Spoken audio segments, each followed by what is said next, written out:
Hello cubs, and welcome back to my cozy den.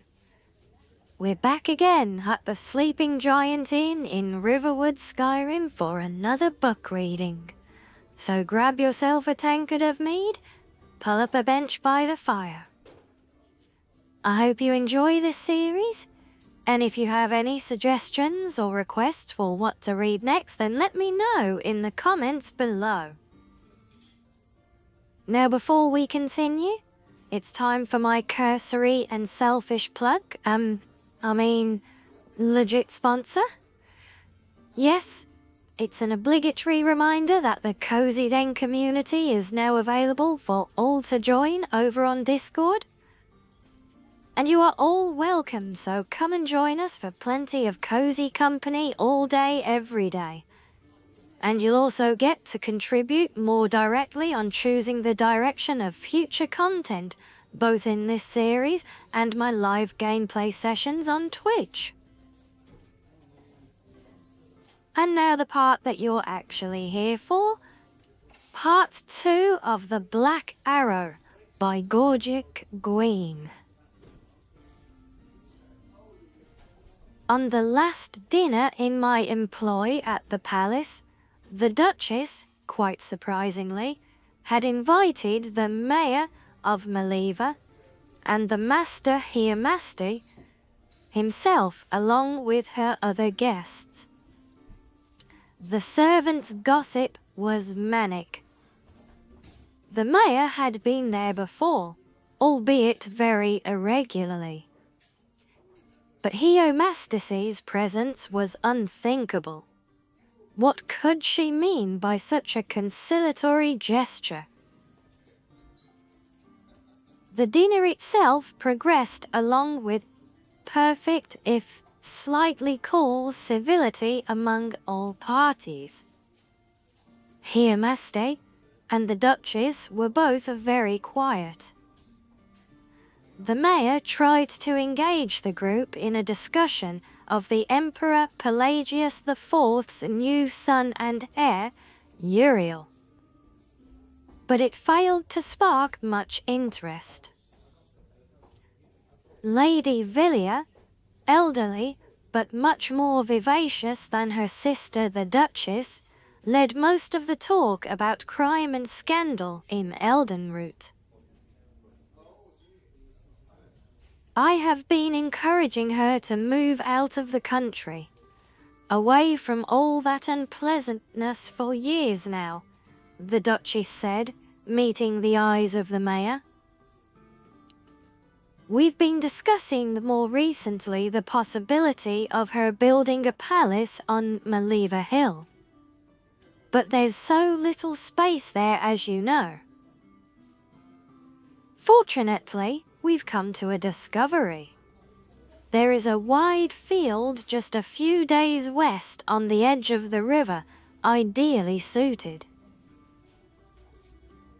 It sounds perfect, the mayor smiled and turned to Lady Villia. When will your ladyship begin building? The very day you move your village to the site, replied the Duchess of Woda. The mayor turned to her to see if she was joking. She obviously was not. Think of how much more commerce you could bring to your village if you were close to the river, said Lady Villia jovially. And Master Hiamasti's students could have easier access to his fine school. Everyone would benefit.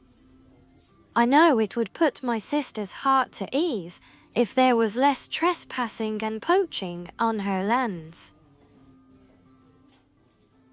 There is no poaching or trespassing on your lands now, Your Grace, frowned Hiamasti.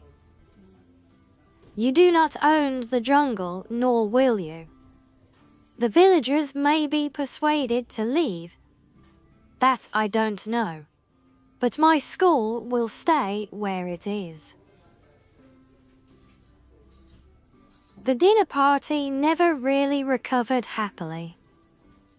Hiamaste and the mayor excused themselves, and my services, such as they were not needed in the drawing room where the group went to have their drinks. There was no laughter to be heard through the walls that evening. The next day, even though there was a dinner planned for the evening, I left on my usual walk to my liver. Before I had even reached the drawbridge, the guard held me back. "Where are you going, Gorgic? Not to the village, are you?" "Why not?" He pointed to the plume of smoke in the distance. "A fire broke out very early this morning and it's still going. Apparently, it started at Master Hiamaste's school. It looks like the work of some traveling brigands." "Blessed Stendar!" I cried. "Are the students alive?" "No one knows, but it'd be a miracle if any survived. It was late, and most everyone was sleeping. I know they've already found the master's body, or what was left of it. And they also found that girl, your friend Prelissa." I spent the day in a state of shock. It seemed inconceivable what my instinct told me. That the two noble old ladies, Lady Villia and the Duchess of Woda, had arranged for a village and school that irritated them to be reduced to ashes. At dinner, they mentioned the fire in Maliva only very briefly, as if it were not news at all. But I did see the Duchess smile for the first time ever. It was a smile I will never forget until the day I die. The next morning, I had resolved to go to the village and see if I could be of any assistance to the survivors. I was passing through the servants' halls to the grand foyer when I heard the sound of a group of people ahead. The guards and most of the servants were there, pointing at the portrait of the Duchess that hung in the center of the hall. There was a single black bolt of ebony piercing the painting, right at the Duchess's heart. I recognized it at once. It was one of Misan Akin's arrows I had seen in his quiver, forged, he said, in the bowels of Dagoth itself. My first reaction was relief. The Dudma, who had been kind enough to give me a ride to the palace, had survived the fire. My second reaction was echoed by all present in the hall. How had the vandal gotten past the guards, the gate, the moat, and the massive iron door? The Duchess arriving shortly after I was clearly furious, though she was too well bred to show it, but by raising her web-thin eyebrows.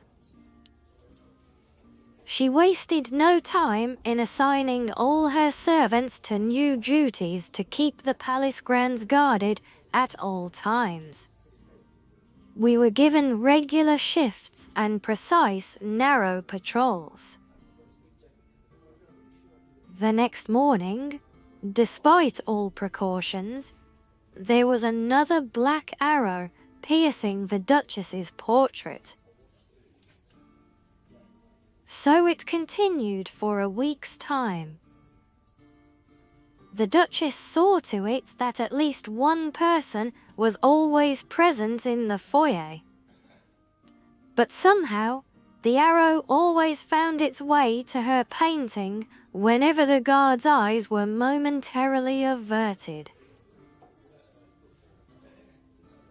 A complex series of signals were devised, so each patrol could report back any sounds or disturbances they encountered during their vigil.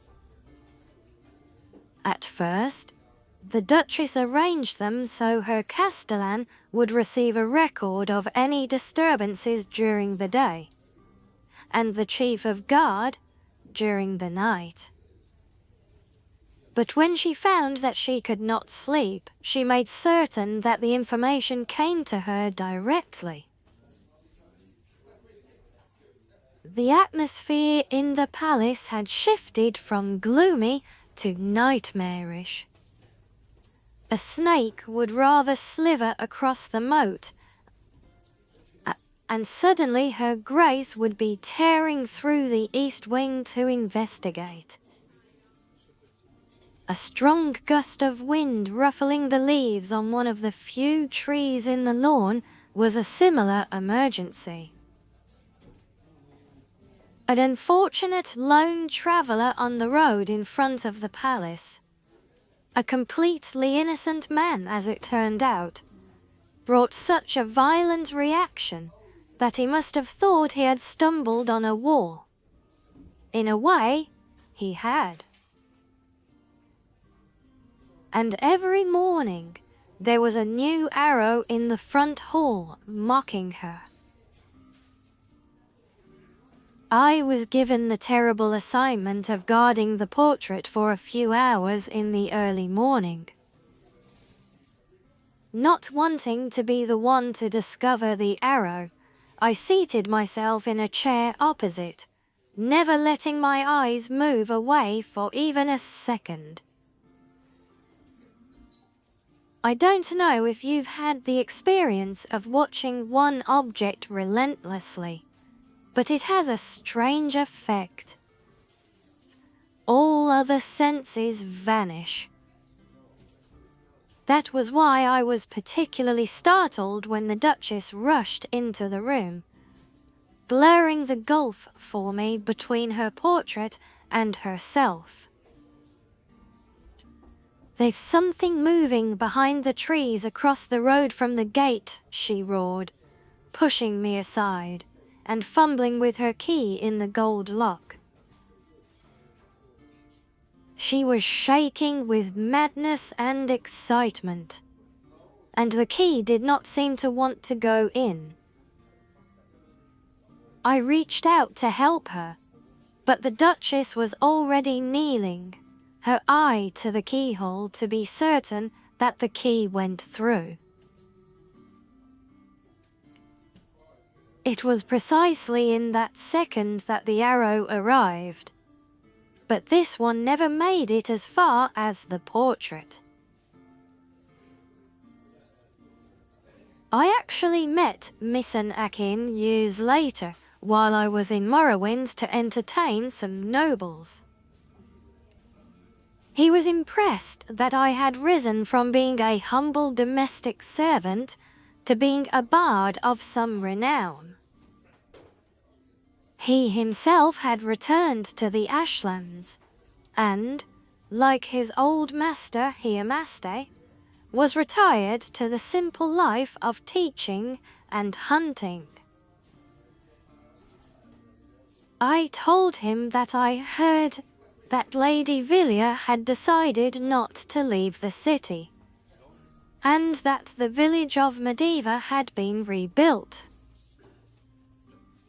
He was happy to hear that, but I could not find a way to ask him what I really wanted to know. I felt like a fool just wondering if what I thought were true.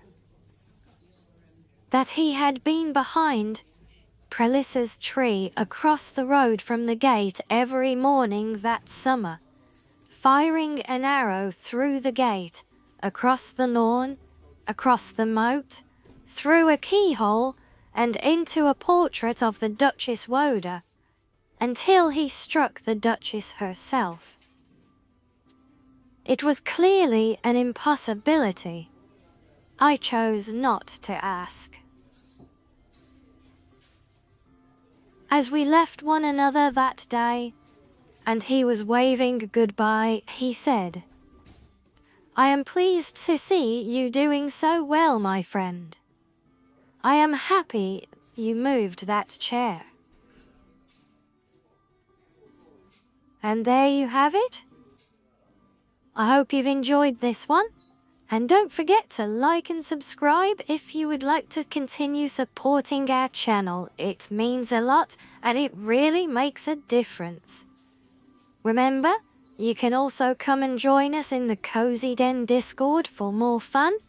Links are in the description below. And you can also join me live on Twitch every Tuesday, Thursday and Saturday for a cozy night of yapping and gaming. Alright, until next time, Cubs, stay cozy.